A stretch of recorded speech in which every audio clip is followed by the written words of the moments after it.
কৃষ্ণ, রাধে রাধে। সকল বন্ধুরা কেমন আছো? আশা করি ভালো আছো, আমিও ভালো আছি। তো তোমাদের জন্য আরও একটি নতুন ভিডিও নিয়ে আসলাম। তো চলো শুরু করা যাক বন্ধুরা। একবার দেবী সত্যভামা ভগবান শ্রীকৃষ্ণকে জিজ্ঞেস করেন, প্রভু, আপনি তিন জগতের কর্তা, তবুও কেন আপনি তুলসী গাছের পুজো করেন এবং কেন প্রতিদিন তুলসী গাছে জল নিবেদন করেন? আমি এই তুলসী গাছে জল দেওয়ার গুরুত্ব জানতে চাই। তখন ভগবান শ্রীকৃষ্ণ বললেন, হে দেবী সত্যভামা, তুলসী হচ্ছেন লক্ষ্মীর প্রকৃত রূপ। প্রতিদিন এর পুজো করার লক্ষাধিক উপকারিতা রয়েছে। শুধু তাই নয়, প্রতিদিন তুলসী গাছে জল নিবেদন করলেই মানুষের কোটি কোটি পাপ নষ্ট হয়। তুলসী গাছে জল দেওয়ার গুরুত্ব বলার আগে আমি একটি অতি প্রাচীন গল্প বলছি। এই গল্পের মাধ্যমে আপনি আপনার সব প্রশ্নের উত্তর পাবেন। তাই আপনি এই গল্পটি মনোযোগ দিয়ে শুনুন। যে ব্যক্তি মনোযোগ দিয়ে এই গল্পটি শোনেন তিনি তুলসীকে 100 বছর জল দেওয়ার পুণ্য লাভ করেন। তারপর ভগবান শ্রীকৃষ্ণ দেবী সত্যভামাকে তুলসী গাছে জল দেওয়ার মাহাত্ম্যের গল্প শোনান। বহুকাল আগে পুরীতে ধনেশ্বর নামে এক ব্রাহ্মণ বাস করতেন।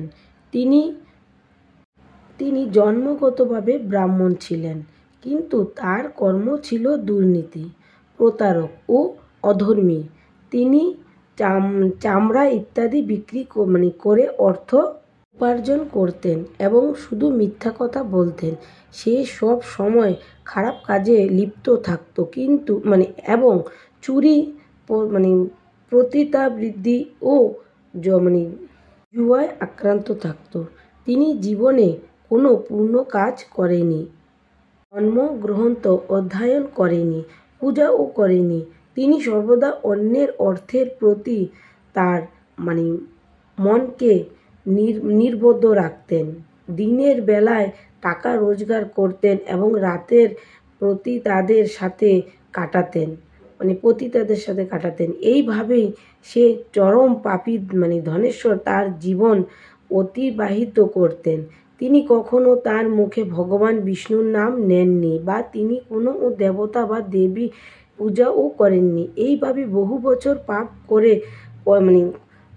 কাটিয়েছেন তিনি। তারপর সেই ধনেশ্বর ব্রাহ্মণ ত্রয় বিক্রয় করতে মহিষমতি পুরীতে পৌঁছান। সেই শহরের কাছ দিয়ে নর্মদা নদী বয়ে গেছে। দূর দূরান্ত থেকে মানুষ সেই নদীতে স্নান করতে আসে। তারপর সে পাপী ব্রাহ্মণ নদীর তীরে একটি আশ্রমে থাকতে শুরু করে। সেই আশ্রমে বহু পণ্ডিত ব্রাহ্মণ পুরাণ পাঠ ও ভগবান বিষ্ণুর স্তুতি করতেন। সেই সব দিব্যমান ব্রাহ্মণদের কাছে থেকে ভণ্ড ধনেশ্বর শ্রীহরি বিষ্ণুর নাম শোনার সুযোগ পান।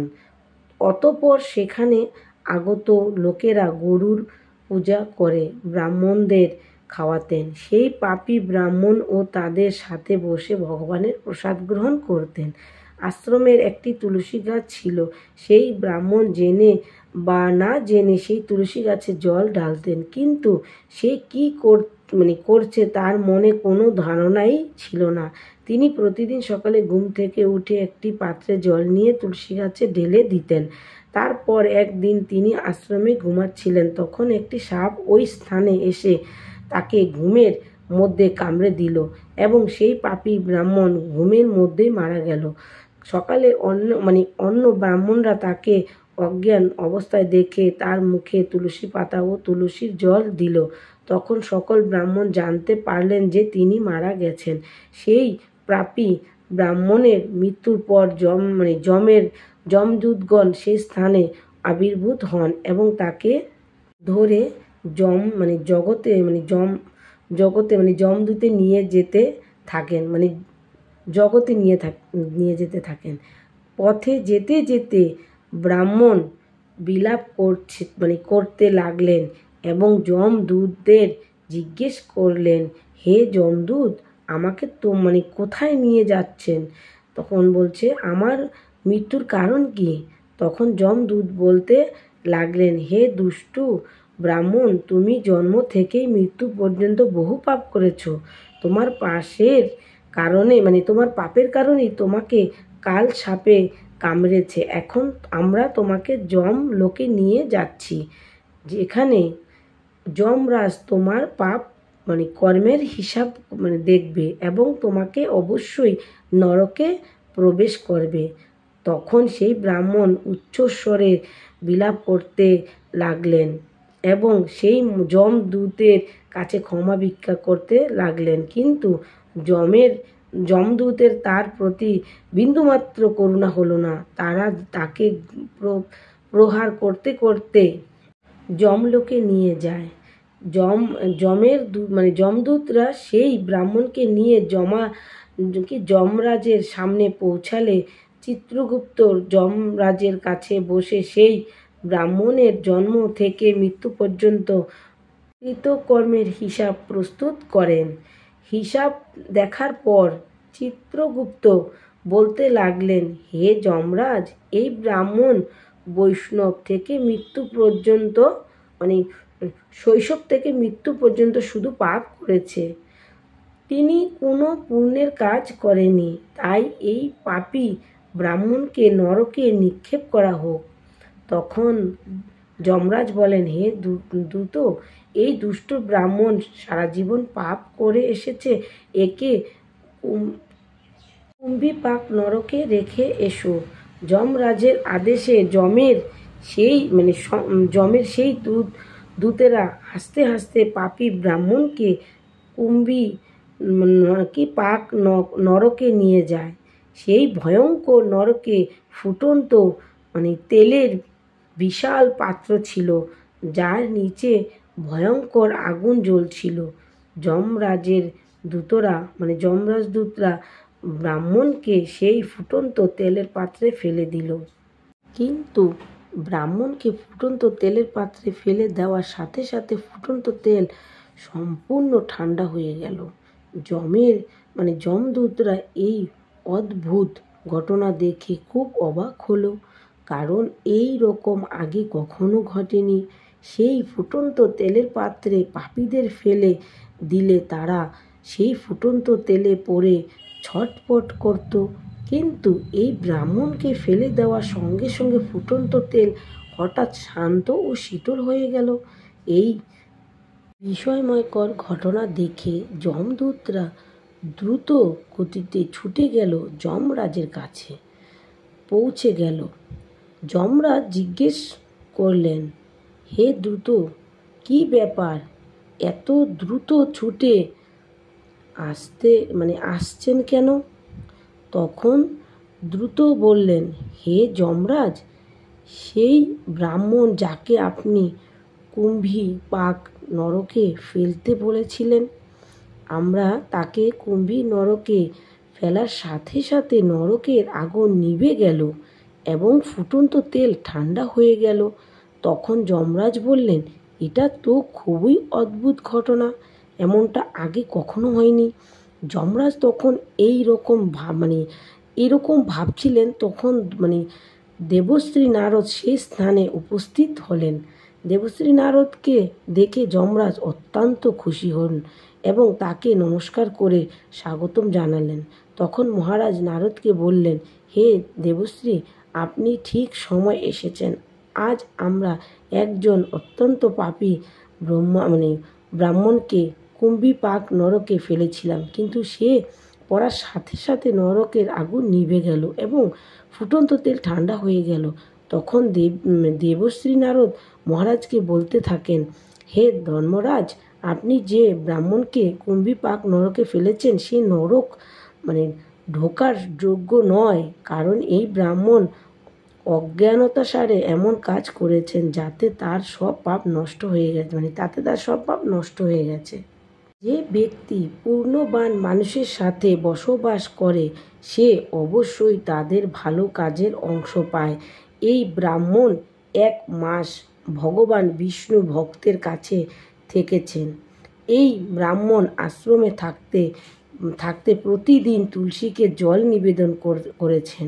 এই কারণে তার সমস্ত পাপ ধ্বংস হয়ে হয়েছে, পূর্ণবান ব্যক্তিদের পরিণত হয়েছে। এই ব্রাহ্মণ আজ আজ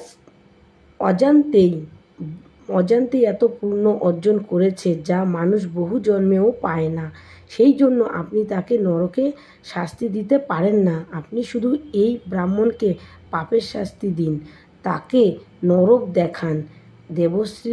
দেবশ্রীর কথা শুনে মহারাজ খুব খুশি হন এবং ব্রাহ্মণকে কুম্ভীপাক নরক থেকে বের করে আনেন এবং তিনি তার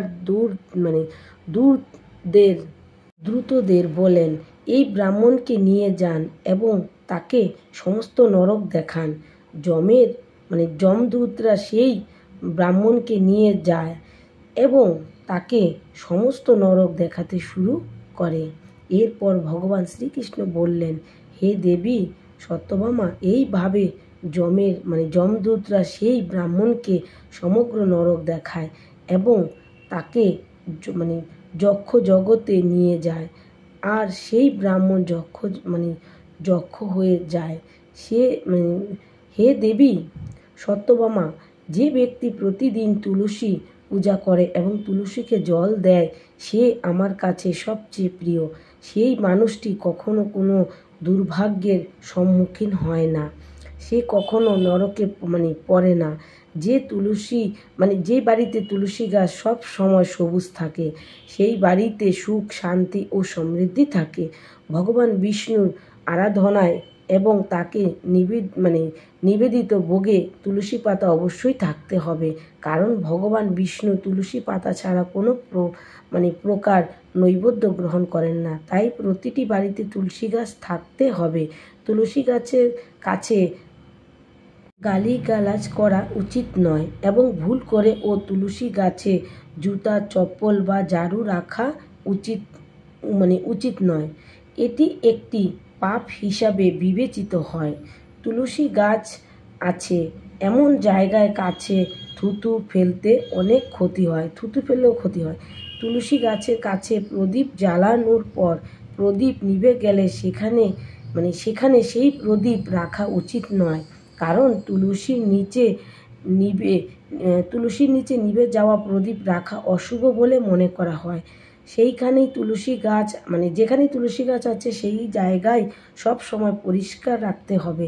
তাই নিয়মিত তুলসী গাছের চারপাশে পরিচ্ছন্নতার যত্ন নিন। তুলসী গাছের কাছে শিবলিঙ্গ ও গণেশের মূর্তি রাখা উচিত নয়। এছাড়াও তুলসীর পাত্রে অন্য কোনো গাছ লাগানো অশুভ। তুলসী গাছের কাছে কাপড় শুকানো উচিত নয়, তা না হলে জামা কাপড় থেকে নোংরা জল তুলসী গাছে পড়তে পারে। মনে রাখবেন, তুলসী পাতা নখ দিয়ে ভাঙা উচিত নয়, এতে তুলসীর অপমান হয়। তুলসী পাতা শুকিয়ে পড়ে গেলে আবর্জনা ফেলে দেওয়া উচিত নয়। তুলসী মাটিতে সেই পাতাগুলো পুঁতে দিতে হয়। রবিবার তুলসী পাতা ছেঁড়া উচিত নয় এবং রবিবার তুলসীকে জল দেওয়া উচিত নয়। অন্যান্য দিনগুলিতে নিয়মিত তুলসীকে সকালে জল দিতে হবে এবং সন্ধ্যায় প্রদীপ জ্বালাতে হবে। প্রায়ই মহিলারা চুল খোলা রেখে তুলসীতে জল দেয়, এটি করা ভুল। মহিলাদের সব সময় চুল বেঁধে কপালে সিঁদুর লাগিয়ে তুলসীতে জল দিতে হয়। এর দ্বারা তুলসীর আশীর্বাদ পাওয়া যায়। বাড়িতে তুলসী গাছ লাগানোর সময় মনে রাখবেন, এর জন্য নোংরা মাটি ব্যবহার করবেন না। শ্মশান বা নোংরা জায়গার মাটি কখনোই তুলসী গাছের জন্য ব্যবহার করা উচিত নয়। এর কারণে তুলসী মা রেগে যান এবং শুকিয়ে যেতে থাকেন। তুলসী গাছ কখনোই নোংরা জায়গায় লাগানো উচিত নয়। যেমন তুলসী গাছকে কখনোই ড্রেন বা বাথরুমের কাছে রাখা উচিত নয়, তা না হলে তুলসী গাছে নোংরা জল পড়তে পারে, যা খুবই অশুভ বলে মনে করা হয়। ঘরে তুলসী গাছ কখনোই শুকানো উচিত নয়। শাস্ত্রে একটি বিশ্বাস আছে যে তুলসী গাছ শুকিয়ে গেলে অকাল মৃত্যুর ইঙ্গিত পাওয়া যায়। ঘরে তুলসী গাছ শুকিয়ে গেলে ঘরের সুখ সমৃদ্ধি শেষ হয়ে যায়। শাস্ত্র অনুসারে মহিলাদের ঋতুস্রাবের সময় তুলসী গাছে জল ঢালা উচিত নয় এবং তুলসী স্পর্শ করাও নিষেধ। স্নান না করে তুলসীকে জল দেওয়া উচিত নয়। চপ্পল ইত্যাদি পরেও তুলসীকে জল দেওয়া উচিত নয়। তুলসীকে জল দেওয়ার সময় খেয়াল রাখুন জল যেন পায়ে না পড়ে, এতে তুলসীর অপমান হয়। শ্রীকৃষ্ণ বললেন, প্রতিদিন তুলসী দর্শন করলে ব্যক্তি স্বর্গ লাভ করে এবং তুলসী পাতা যেসব সেবন করলে তার সমস্ত পাপ নষ্ট হয়। শাস্ত্রে কলা গাছের বিশেষ গুরুত্বের কথা বলা হয়েছে। তুলসী গাছের একটি কলা গাছ লাগালে বহু গুণ বেশি উপকার পাওয়া যাবে। কলা গাছে ভগবান বিষ্ণুর বাস, তাই তুলসীর কাছে লাগালে ঘরে সুখ ও সমৃদ্ধি আসে। বন্ধুরা, ভগবান শ্রীকৃষ্ণের বলা এই কাহিনী আপনার কেমন লাগলো কমেন্ট লিখে জানাবেন। ভালো লাগলে লাইক, শেয়ার ও সাবস্ক্রাইব করতে ভুলবেন না। আর কমেন্টে জয় শ্রীকৃষ্ণ, জয় মা তুলসী লিখতে ভুলবেন না। ভিডিওটি দেখার জন্য অসংখ্য ধন্যবাদ। ভালো থাকবেন সবাই। রাধে রাধে।